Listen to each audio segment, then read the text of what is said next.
নিচের কোনগুলো মৌলিক সংখ্যা নয় কেন? দেখো এই 4 কি মৌলিক সংখ্যা? কেন নয়? দেখো 4 মৌলিক সংখ্যা নয়, এটা লেখো এখানে। যেগুলো মৌলিক সংখ্যা নয় সেগুলো এখানে লিখবো।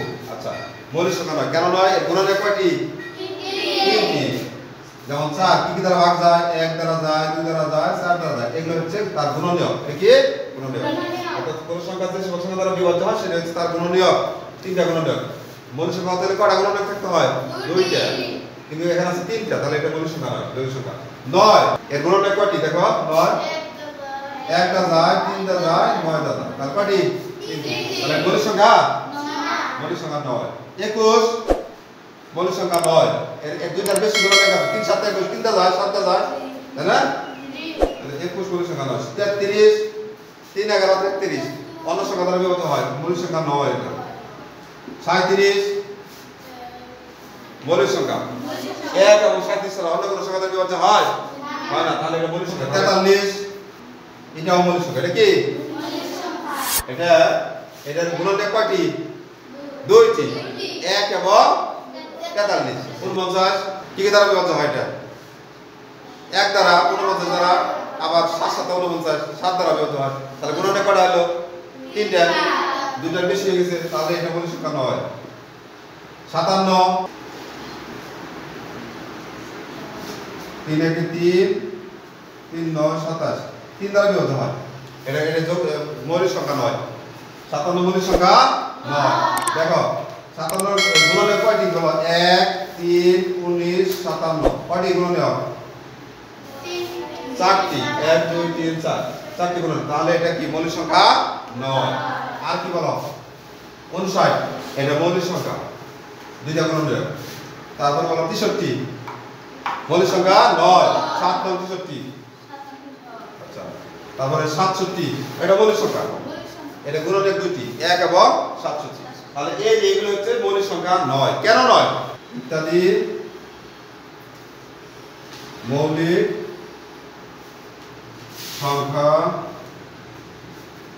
নয় কারণ এগুলো 2 এর অধিক গুণনীয়ক আছে। বুঝতে পারছো? কারণ এগুলো কি 2 এর অধিক গুণনীয়ক আছে না, এজন্য এগুলো কি মৌলিক সংখ্যা নয়। তো দেখো এখন আমরা কি করব? মৌলিক উৎপাদকের প্রকাশ এইটা করব। দেখো নিচের সংখ্যাগুলোকে মৌলিক উৎপাদকের প্রকাশ করো। মৌলিক উৎপাদক মানে কি? তার আগে জানি উৎপাদক। উৎপাদক কি? গুণনীয়ক। গুণনীয়কের আরেক নাম কি? উৎপাদক। গুণনীয়ক কোনগুলা? কোন সংখ্যা যে সকল সংখ্যা দ্বারা বিভক্ত সেগুলো হচ্ছে গুণনীয়ক।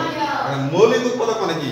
যে সকল গুণনীয়ক মৌলিক সংখ্যা সেগুলো হচ্ছে কি? মৌলিক উৎপাদক। আচ্ছা, তাহলে দেখো প্রথমে যে 12 এটাকে মৌলিক উৎপাদক বিশ্লেষণ করব। কিভাবে করব? প্রথমে 12টা লিখবা এভাবে, লেখার পর এভাবে দাগ দিয়ে এইরকম করব। দেখো এটাকে আমরা কি করব? ভাগ দিব। কি দিয়ে ভাগ দিব? মৌলিক সংখ্যা দ্বারা, মৌলিক উৎপাদক দ্বারা। হ্যাঁ, যেমন ধরো সবচেয়ে ছোট মৌলিক সংখ্যা কত? 2। ছোট মৌলিক সংখ্যা কত? 2। এই 2 দিয়ে ভাগ দেব। দেখো 2 দিয়ে 12 কে ভাগ দিলে কত পাওয়া যায়? 2 6 এ 12। এখন আবার দেখো এইভাবে আবার এই 6 দিয়ে ভাগ দেব। 2 দিয়ে আবার ভাগ দেব। দেখো 2 3 এ 6, 2 3 এ 6। এখন দেখো এটা কি সংখ্যা? 3 তো মৌলিক সংখ্যা। তাহলে এটা কি আরো ভাগ দেওয়া লাগবে? যে বন্ধু মৌলিক সংখ্যা না আসবে এই বন্ধু আমরা কি ভাগ দিতে থাকবো। এগুলো হচ্ছে মৌলিক উৎপাদক। এগুলো কি? মৌলিক উৎপাদক। তাহলে সুতরাং 12 সমান 2 গুণ 2 গুণ 3। এই তো মৌলিক উৎপাদক প্রকাশ হয়ে গেল। দেখো এই গুণ করো, গুণ করে দেখো 12 পাওয়া যায়। 2 গুণে 4, 3 4 এ 12 হয়েছে না? তাহলে আমরা বুঝলাম একাধিক মৌলিক সংখ্যার গুণফল হচ্ছে যৌগিক সংখ্যা। এরপর দেখো 24 সবচেয়ে ছোট মৌলিক সংখ্যা কত? 2। 2 দিয়ে ভাগ দিলে কত হয়? 12। 12 দিয়ে 24 বের হয়। আবার দেখো 12 দিয়ে 2 দিয়ে 6 দিয়ে 12। এই 6 কে আবার ভাগ দাও 2 দিয়ে। 2 3 এ 6। আর 3 কি? কিন্তু মৌলিক সংখ্যা, এটাকে আর ভাগ দেওয়ার প্রয়োজন নেই। সুতরাং 24 সমান 2 গুণ 2 গুণ 2 গুণ 3।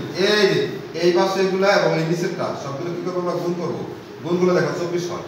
এরপর দেখো 45 মৌলিক উৎপাদক বিশ্লেষণ করব। দেখো 45 কত দ্বারা বিভাজ্য হয়? কোন মৌলিক সংখ্যা দ্বারা প্রথমে ভাগ যায় এটা 2 টা বিয়োগ হবে 2 এর পর মৌলিক সংখ্যা কত 3 তো 3 15 45 তিনটা না 3 15 45 তারপর দেখো 15 কি দ্বারা বিভক্ত হয় কোন মৌলিক সংখ্যা দ্বারা 3 দ্বারা 3 5 এ 15 দেখো এই 5 কিন্তু মৌলিক সংখ্যা এটাকে আর ভাগ দেওয়ার প্রয়োজন নেই তাহলে সুতরাং 45 সমান 3 গুণ 3 গুণ 5 দেখো 3 3 9 5 9 45 বুঝতে পারছো ধন্যবাদ সবাইকে